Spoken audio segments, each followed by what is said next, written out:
Hello everyone, स्वागत करती हूँ आप सभी का आज के वीडियो में। आज इस वीडियो में हम प्रीवियस ईयर क्वेश्चंस को डिस्कस करेंगे और आप में से जितने भी यहाँ पे कैंडिडेट्स हैं, आप लोग सीटेट की तैयारी जो कर रहे हैं, तो ये वीडियो आप लोगों के लिए इम्पोर्टेंट होगा। मैं यहाँ पे प्रीवियस ईयर क्वेश्चंस को कवर कर रही हूँ, पेडागोजी आपका जो सेक्शन है इंग्लिश का, एंड ये हमारा वीडियो नंबर 17 है। इससे पहले 16th वीडियो में जो 16 वीडियो है उसमें मैंने प्रीवियस ईयर सारे क्वेश्चन को इंक्लूड कर दिया है। अगर आपको बाकी की अदर वीडियो देखनी है, तैयारी को आपको करना है बहुत अच्छे से, तो लिंक मैं आपको दे दूंगी कमेंट सेक्शन में, वहां से जाके आप प्लेलिस्ट चेकआउट कर सकते हैं और आपको डिस्क्रिप्शन बॉक्स में भी लिंक मिल जाएगा। ठीक है, सो अगर आप पहली बार चैनल से जुड़ रहे हैं, विजिट कर रहे हैं, तो इस वीडियो को पूरा जरूर देखना। जहां मुझे जरूरत होगी वहां पर मैं क्वेश्चंस को भी कवर करूंगी, मैं डिस्कस भी करूंगी। ठीक है, हर एक प्रश्न का उत्तर क्यों है, उसके हम कारणों को भी देखेंगे। तो चलिए फिर आज की इस क्लास की शुरुआत हम फाइनली करते हैं। सो अपने फर्स्ट क्वेश्चन से शुरू करते हैं। क्वेश्चन नंबर 1 कहता है, which one of the following is not true in language learning. Language learning के बारे में जो गलत है वो आपको बताना है। तो ये नॉट का ध्यान आपको स्पेशली रखना है। कई बार जल्दीबाजी में नॉट हम नहीं पढ़ पाते हैं और तो क्वेश्चन गलत हो जाता है। तो आइए देखते हैं क्या इसमें से रॉन्ग है। पहला है लैंग्वेज स्किल्स आर ट्रांसफरेबल। तो बिल्कुल ठीक है, हम इनको ट्रांसफर कर सकते हैं। एक स्किल से आप लिसनिंग से स्पीकिंग, स्पीकिंग से रीडिंग, फिर रीडिंग से आप राइटिंग सीख रहे हैं, तो इनको हम ट्रांसफर कर सकते हैं, इंटीग्रेटेड वे में हम पढ़ा सकते हैं। Every child has the capacity to learn many languages. तो ये भी ठीक है कि हर एक बच्चे में बहुत सारी भाषाओं को सीखने की क्षमता, अपॉर्चुनिटी अगर हम दे तो उनकी जो क्षमता है वो होती है। मदर टंग इंटरफेयर करता है, तो ये हमारा रॉन्ग हो जाएगा। मदर टंग जो है, जो बच्चे की फर्स्ट लैंग्वेज होती है, या इसे हम होम लैंग्वेज भी बोलते हैं, इसे हम वर्नाकुलर भी बोलते हैं। तो ये जो मदर टंग होती है वो इंटरफेयर करने का काम नहीं करती है। कभी भी इंटरफेयर करना या फिर एक प्रॉब्लम, कभी भी हम मदर टंग को नहीं मानते हैं लर्निंग में। Mother tongue always positive effect डालती है बच्चे की लैंग्वेज लर्निंग में। तो यहाँ पर ऑप्शन सी जो ऑप्शन है वो हमारा रॉन्ग यहाँ पे होगा। आइए बढ़ते हैं नेक्स्ट क्वेश्चन पे। अगला क्वेश्चन है, the process through which a learner learns reading is. अब वैसा प्रोसेस आपको बताना है जहां पर एक लर्नर रीडिंग को सीख रहा है, रीडिंग कर रहा है। तो ये प्रोसेस जो है ये स्ट्रक्चरल एंड लीनियर है, डेवलपमेंटल है, फॉर्म फोकस्ड है, या ये लैंग्वेज बेस्ड है। तो यहाँ पर बेसिकली पूछा गया है कि जैसे एक रीडिंग हैबिट, हमारी जो रीडिंग है वो जैसे जैसे हमारी डेवलप होती है, तो वो क्या है, आपका डेवलपमेंटल है। ठीक है, धीरे धीरे बच्चा जैसे जैसे अपनी एक एज में आता है तो वो रीडिंग करना स्टार्ट करता है। ठीक है, तो this is developmental process. Okay, form focused होगा नहीं, क्योंकि रूल की बात यहाँ की जाती है। फॉर्म का मतलब होता है कि जो स्ट्रक्चर है, और लीनियर भी नहीं होता रीडिंग। रीडिंग ऐसा नहीं है कि बिल्कुल स्ट्रेट हम सीख रहे हैं। रीडिंग हो सकता है कि आप जो है बिल्कुल एक जैसा रीडिंग हमारा नहीं होता। शुरुआत में आप रीडिंग थोड़ा आपको डिफिकल्टी होगी पढ़ने में जब आप छोटे होंगे। अब हम बड़े हो गए तो हमें ज्यादा डिफिकल्टी नहीं हो रही है, तो एक तरह से लीनियर ना होके स्पाइरल होता है। ठीक है, तो इसका करेक्ट आंसर क्या बना, डेवलपमेंटल बना। नेक्स्ट क्वेश्चन पे बढ़ते हैं। अगला क्वेश्चन है, when a child learns a language as a second और third language it is assumed as. अगर एक चाइल्ड लैंग्वेज को एज अ सेकेंड लैंग्वेज या एज अ थर्ड लैंग्वेज सीखता है तो इसे क्या कहेंगे, लैंग्वेज एक्विजिशन, एब्स्ट्रैक्शन, ग्रोथ या लर्निंग। तो बात यहाँ क्या की गई है, सेकेंड लैंग्वेज। तो याद रखना कि सेकेंड लैंग्वेज एनसीएफ ने बोला है इंग्लिश को। एनसीएफ 2005 के अनुसार अगर पूछा जाए कि इंडिया में इंग्लिश क्या है, तो इंडिया में इंग्लिश सेकेंड लैंग्वेज है। और यहाँ पर अगर कोई भी स्टूडेंट सेकेंड लैंग्वेज को या जो तीसरी लैंग्वेज है, फॉरेन लैंग्वेज है, उसको सीख रहा है, तो ये लैंग्वेज लर्निंग की कैटेगरी में आएगा। लैंग्वेज लर्निंग क्या है, जो आपका फॉर्मल प्रोसेस है लैंग्वेज को सीखने का, जहां पे आप रूल की बात करते हो, जो आपका कॉन्शियस है। ठीक है, तो कॉन्शियस प्रोसेस क्या होता है, वो होता है लर्निंग। ठीक है, और एक्विजिशन की बात करूं तो एक्विजिशन ज्यादातर इनफॉर्मल होता है। होम लैंग्वेज को बच्चा एक्विजिशन में सीखता है और अनकॉन्शियस एक्विजिशन होता है। तो यहाँ पे करेक्ट आंसर इस क्वेश्चन का क्या बना, ऑप्शन नंबर डी बना। नेक्स्ट क्वेश्चन पे बढ़ेंगे। नेक्स्ट क्वेश्चन है, which one of the following ways is appropriate with regard to using stories in language classroom। अब आपको ये बताना है कि कौन सा यहाँ पे तरीका सबसे ज्यादा एप्रोप्रिएट होगा using stories in language classroom. मतलब जब भी हम स्टोरीज को लैंग्वेज क्लासरूम में यूज कर रहे हैं तो हमें उसे कैसे यूज करना चाहिए। फॉर मोरलाइजिंग, यानी कि मॉरल देने के लिए बच्चों को, मतलब मॉरल का मतलब है कि नैतिक नियम, नैतिक जो हमारे कर्तव्य है वो सिखाने के लिए। Stories for teaching some structures, आप स्ट्रक्चर सिखाएंगे स्टोरीज से, या फिर story telling as a strategy, या फिर कंसेप्ट को सिखाने के लिए। तो इस क्वेश्चन का बिल्कुल जो राइट आंसर हमारा बनेगा वो बनेगा सबसे एप्रोप्रिएट ऑप्शन नंबर सी। यहाँ पे स्टोरीज को ऑलवेज हमें एक स्ट्रैटेजी की तरह, या मैं बोलूं एक मेथड की तरह, या हम बोले कि एज अ रिसोर्स की तरह हमें स्टोरीज को यूज करना चाहिए। एक टूल की तरह भी हम यूज कर सकते हैं लैंग्वेज को सिखाने के लिए। तो यहाँ पे story telling as a strategy इसका करेक्ट आंसर होगा। आगे बढ़ेंगे नेक्स्ट क्वेश्चन पे। नेक्स्ट क्वेश्चन कहता है a teacher of class 4 gave lots of sentences with words like to, in, into, with, for, and then the learners noticed these words which the teacher named them as position words. Later she gave them some more sentences in which the learners are asked to write these position words. अब at the end teacher कहती है कि ये जो words हैं these are known as prepositions. तो ये strategy क्या है? तो देखो गाइस, बहुत ही सिंपल क्वेश्चन है। इसको सिंपल तरीके से मैं बोलूं कि इस क्वेश्चन में ये कहा गया है कि पहले टीचर ने कुछ प्रेपोजिशनल जो वर्ड्स होते हैं उनके एग्जाम्पल बच्चों को दिया, फिर कुछ सेंटेंसेस बच्चों को करने के लिए दिया, और उस टीचर ने अपनी क्लास में सभी स्टूडेंट को ये बोला कि इन्हें हम प्रेपोजिशन कहते हैं। तो ये जो स्ट्रैटेजी है, ये ऐसा क्वेश्चन हमने सेम कल किया था, वो एडजेक्टिव वाला क्वेश्चन भी हमने कल सेम किया था ऐसा ही, अगर आपने कल वाली वीडियो देखी हो। तो यहाँ पर ये जो एक्टिविटी है this is called consciousness raising activity. यहाँ से आपके सीटेट में क्वेश्चन आए हुए हैं लास्ट ईयर। तो ये क्या है? आपका कॉन्शियसनेस रेजिंग एक्टिविटी है। यहाँ पे टीचर बेसिकली बच्चों के अंदर जो चेतना है, जो कॉन्शियसनेस है लर्न करने से पहले, उनको टीचर यहाँ पे जागृत कर रहा है, उनको रेज कर रहा है। यहाँ पे केवल ग्रामर टीचिंग की बात नहीं हो रही है, केवल रूल नहीं सिखा रहा है, और प्ले वे भी यहाँ पे नहीं करवा रहा है। ठीक है, यहाँ पे जो एक्टिविटी है उसका पर्पस है कि बच्चों के अंदर कॉन्शियस को बढ़ाना। तो this is related to consciousness raising activity. ऐसा सेम क्वेश्चन कल हमने किया था, जहाँ पे जो क्वेश्चन था वो ये था कि एडजेक्टिव वर्ड्स को टीचर सिखा रहा है, डिस्क्राइबिंग वर्ड्स को सिखा रहा है, और आज वाले क्वेश्चन में यहाँ पे एडजेक्टिव्स ना देके क्या दे दिया? प्रेपोजिशन दे दिया।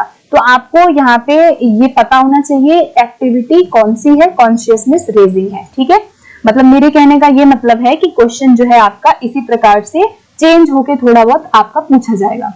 आगे बढ़ते हैं नेक्स्ट क्वेश्चन पे। What does multilingualism as a policy mean in school education? बहुत अच्छा क्वेश्चन है कि मल्टीलिंगुअलिज्म एज अ पॉलिसी, अगर हम बात करें कि जो बहुभाषिकता है उसे एज अ पॉलिसी हमें स्कूल एजुकेशन में यूज करना चाहिए, तो इसका अर्थ क्या है? तो सिंपली ऐसा क्वेश्चन हमने कल भी किया था, जहां पे हमने ये डिस्कस किया था कि मल्टीलिंगुअलिज्म क्या होता है कि आप बच्चे की मदर टंग में या आप उसकी होम लैंग्वेज में क्या करते हो, कोई भी टीचिंग जो होती है वो उसकी मदर टंग में, होम लैंग्वेज में स्टार्ट होती है, और आप फिर उसके बाद मूव ऑन करते हैं ऐड करते हुए दो या दो से ज्यादा भाषाओं को, है ना। तो दो या दो से ज्यादा भाषाओं को आप फिर ऐड कर रहे हो, तो ये मल्टीलिंगुअलिज्म होता है। इसे हम मदर टंग बेस्ड मल्टीलिंगुअलिज्म भी बोलते हैं। तो यहाँ पे देख लेते हैं क्या होना चाहिए।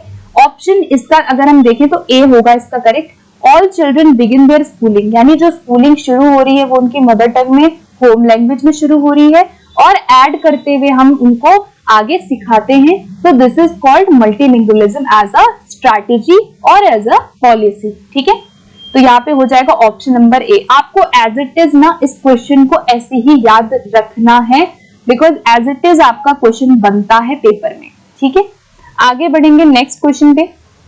नेक्स्ट क्वेश्चन है what is the status given to Hindi language in the constitution of India. अब ये क्वेश्चन जो पूछा गया था आपका बहुत बेसिक जनरल नॉलेज का क्वेश्चन पूछा गया है कि भाई हिंदी जो है हमारी कॉन्स्टिट्यूशन में क्या है। तो हिंदी लैंग्वेज पूछा गया है, तो हिंदी हमारी ऑफिशियल लैंग्वेज है, राजभाषा है, और एसोसिएट जो होगी वो इंग्लिश होगी। ऐसा ही क्वेश्चन कल भी हमने किया था। इंग्लिश जो है हमारे कॉन्स्टिट्यूशन के अकॉर्डिंग क्या है, एसोसिएट है। आपको इसका एक्ट भी याद रखना है। इसका जो एक्ट है उसे कहते हैं ऑफिशियल लैंग्वेज एक्ट 1963, ठीक है। ये पूरे एक्ट का नाम है, जिसमें आर्टिकल 343(2) में इंग्लिश को बोला गया कि इंग्लिश हमारी सहराज भाषा है, और इसी आर्टिकल 343(1) में हिंदी को क्या बोला गया, ऑफिशियल लैंग्वेज बोला गया है। तो यहाँ पे इसका करेक्ट आंसर क्या होगा, ऑप्शन बी होगा, ठीक है। हिंदी पूछेगा तो ऑफिशियल है और इंग्लिश पूछेगा तो एसोसिएट ऑफिशियल लैंग्वेज है, ठीक है। आगे बढ़ते हैं नेक्स्ट क्वेश्चन की तरफ। नेक्स्ट क्वेश्चन है errors of learners during the early years. अब जो अर्ली ईयर्स में बच्चे एरर करते हैं उसके बारे में पूछा गया है। तो एरर्स हमने कल भी किया था, ऐसा ही क्वेश्चन है कि एरर्स क्या होते हैं। तो हमने ये देखा कि एरर्स जो है वो इंडिकेशन होते हैं लर्निंग के, ठीक है।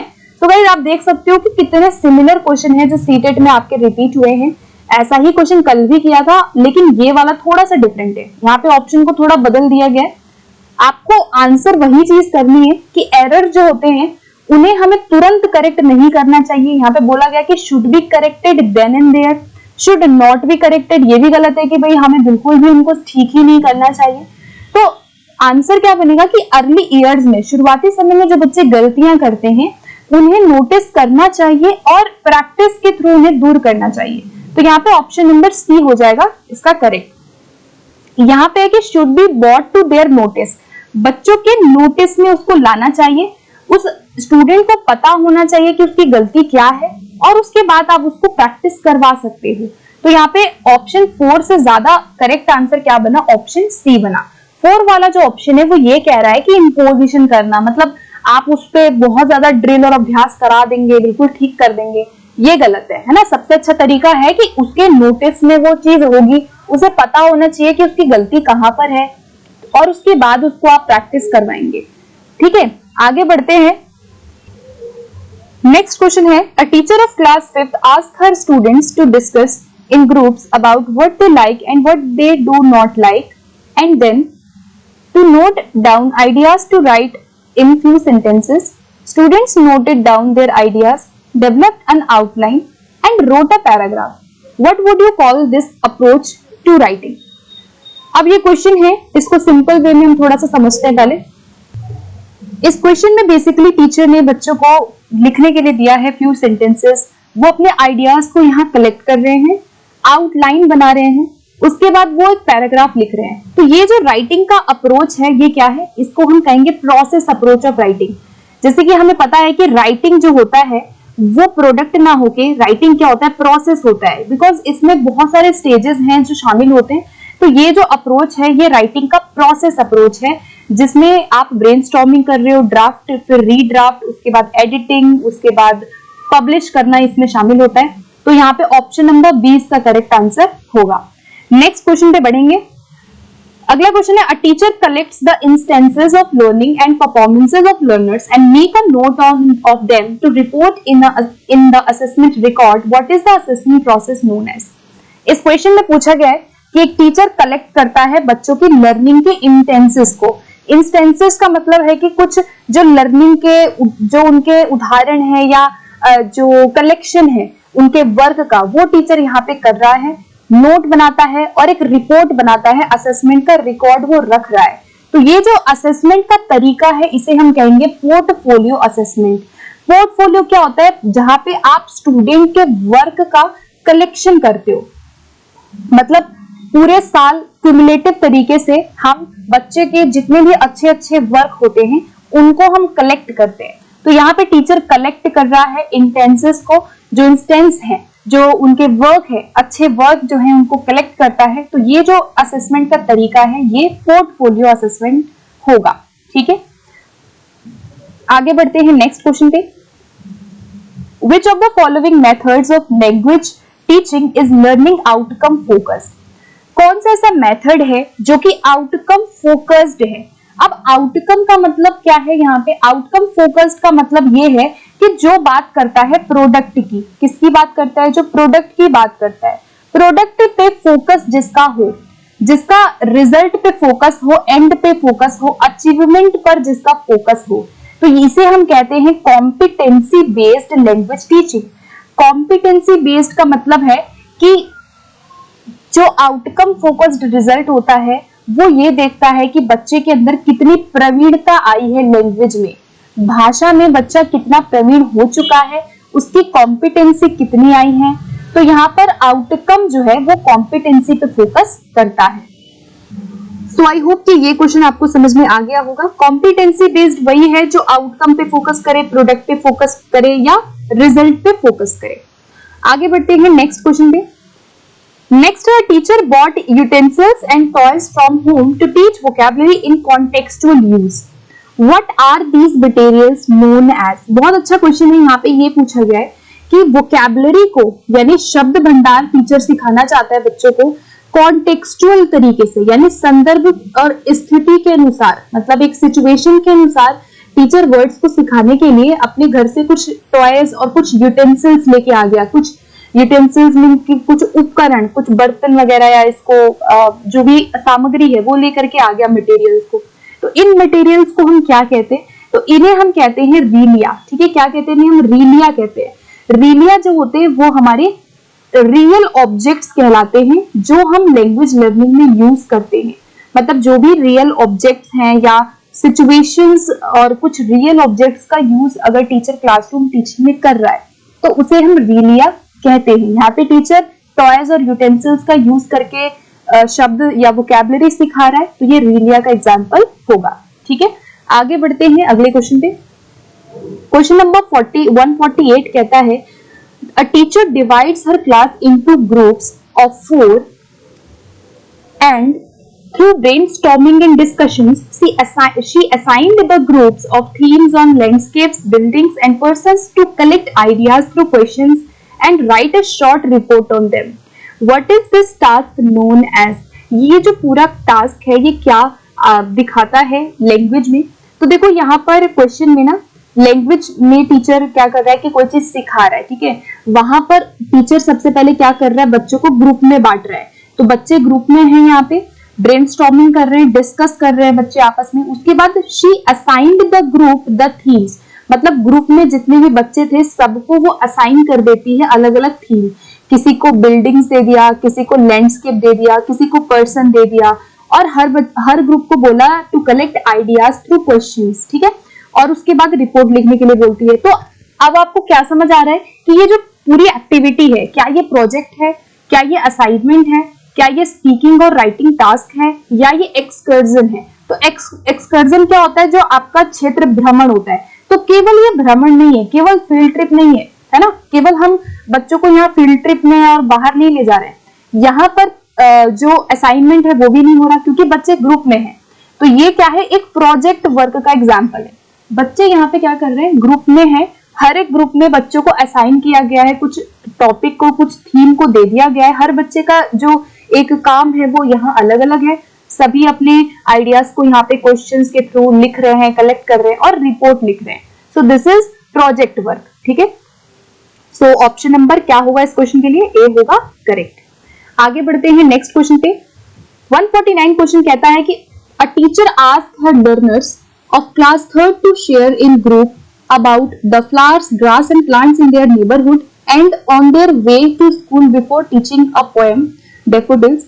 What is she trying to do? अब देखो इस क्वेश्चन में ये बोला गया है कि टीचर ने क्लास 3rd के बच्चों को एक पोएम पढ़ाने से पहले बच्चों से बोला कि फ्लावर, ग्रास और प्लांट जो उनके नेबरहुड में आते हैं, मतलब जो पाए जाते हैं उनके बारे में शेयर करें।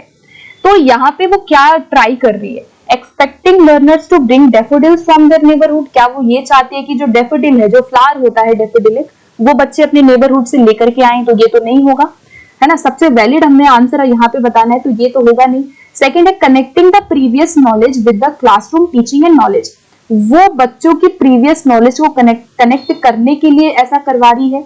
तीसरा, वो एक ब्रेनस्टॉर्मिंग एक्टिविटी को करा रही है। ब्रेनस्टॉर्मिंग क्या होता है? जहाँ पे बच्चे अपने आइडियाज को कलेक्ट करते हैं, ग्रुप डिस्कशन करते हैं और अपने आइडिया को प्रस्तुत करते हैं। ठीक है, तो वो एक एक्टिविटी जो होती है वो ब्रेनस्टॉर्मिंग होती है। या फिर टीचिंग अबाउट फ्लावर्स लैंडस्केप, या फिर टीचर यहाँ पे फ्लावर लैंडस्केप और जियोग्राफिकल नॉलेज देना चाहती है पोएट्री के थ्रू। तो कौन सा यहाँ पे सबसे बेस्ट ऑप्शन है? पोएम को शुरू करने से पहले टीचर वहां पे बच्चों से इन चीजों के बारे में जानकारी प्राप्त करने के लिए कहती है, यानी कि वो कहीं ना कहीं बच्चों की प्रीवियस नॉलेज, जो उनका ज्ञान है, उसको कनेक्ट करने की कोशिश कर रही है बिफोर स्टार्टिंग एनी पोएम और एनी चैप्टर। तो यहाँ पे कनेक्ट द प्रीवियस नॉलेज जो होगा वो यहाँ पे करेक्ट आंसर इस क्वेश्चन के लिए होगा। ओके, आगे बढ़ते हैं। लास्ट क्वेश्चन हम आज का 150th क्वेश्चन देखेंगे। लास्ट क्वेश्चन है, which of the following statements is true of learning languages? भाषा सीखने के बारे में कौन सा स्टेटमेंट ट्रू है? पहला है, reading develops before writing, learners need to write before writing, reading and writing develop concurrently, और first language interferes in the learning of second language. तो ये तो नहीं होगा कि बाधा डालती है पहली भाषा दूसरी भाषा को सीखने में, ये गलत है। रीडिंग जो है राइटिंग से पहले डेवलप होती है, लर्नर को लिखना पड़ता है रीडिंग से पहले, तो ये तो गलत हो गया, बिकॉज एक क्रम होता है लैंग्वेज को सीखने का, LSRW। तो यहाँ पे करेक्ट आंसर जो होगा वो सी वाला ज्यादा होगा। अब आप सोच रहे होंगे कि बी भी, फर्स्ट वाला भी हो सकता है कि जो रीडिंग है वो राइटिंग से पहले डेवलप होती है, ये बात बिल्कुल ठीक है, लेकिन जो थर्ड ऑप्शन है ना, वो कहा है कि जो साइमल्टेनियसली लैंग्वेज स्किल्स हैं वो हमारी डेवलप होती है। को-करेंटली का मतलब ये है कि इंटीग्रेटेड तरीके से, या फिर कह सकते हैं कि एक रूप में, है ना, एक साथ दोनों विकसित हो सकते हैं। तो यहाँ पे ऑप्शन नंबर सी इसका करेक्ट होगा। लैंग्वेज स्किल जो है, ऐसा नहीं है कि आप अगर रीडिंग सीख रहे हैं तो आप लिख नहीं पाएंगे, है ना। कई बार ऐसा होता है कि हम रीडिंग भी कर रहे हैं और साथ में हम लिखते भी हैं। आज भी आप देखोगे, आज भी जो स्टूडेंट शुरू में पढ़ रहा था, फर्स्ट में पढ़ रहा था, 10th में जाकर के भी वो पढ़ रहा होता है, 10th में जाकर के भी वो रीडिंग और राइटिंग को साइमल्टेनियसली ही सीखता है। ऐसा नहीं कि रीडिंग बिल्कुल नहीं करेगा और राइटिंग करेगा। तो कहने का मेरा मतलब ये है कि जो थर्ड वाला ऑप्शन है वो बी वाले से ज्यादा एप्रोप्रिएट है, ठीक है। मतलब फर्स्ट वाले से ज्यादा एप्रोप्रिएट आपका सी वाला ऑप्शन है। तो इसलिए इसका आंसर क्या माना जाएगा? इसका आंसर सी माना जाएगा। को-करेंटली का मतलब है कि अलग अलग, बिल्कुल ही अलग ना होकर के ये दोनों आपस में साइमल्टेनियसली पूरक होते हैं, जो एक दूसरे को कॉम्प्लीमेंट देते हैं, ठीक है। सो गाइज, आई होप कि आपको आज के सेशन में सारे क्वेश्चन समझ में आ गए होंगे, आपको ये पेपर समझ में आया होगा। अगर कोई भी क्वेश्चन में आपको कहीं डाउट रहता है, आप मुझे कमेंट सेक्शन में बताइए, मैं उसको दोबारा डिस्कस करूंगी। एंड कोई भी सजेशन देना हो वीडियो के रिगार्डिंग, आपका कोई ऐसा सुझाव हो जो आप देना चाहते हो मुझे, आप वो भी दीजिए।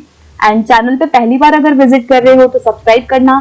प्लेलिस्ट आपको यहाँ पे मिल जाएगा, यहाँ से आप प्लेलिस्ट में आप सीधा चेकआउट कर सकते हो, मैं लिंक दे दूंगी डिस्क्रिप्शन बॉक्स में। So thank you so much guys, मिलते हैं फिर अगली वीडियो में। Keep watching and keep supporting.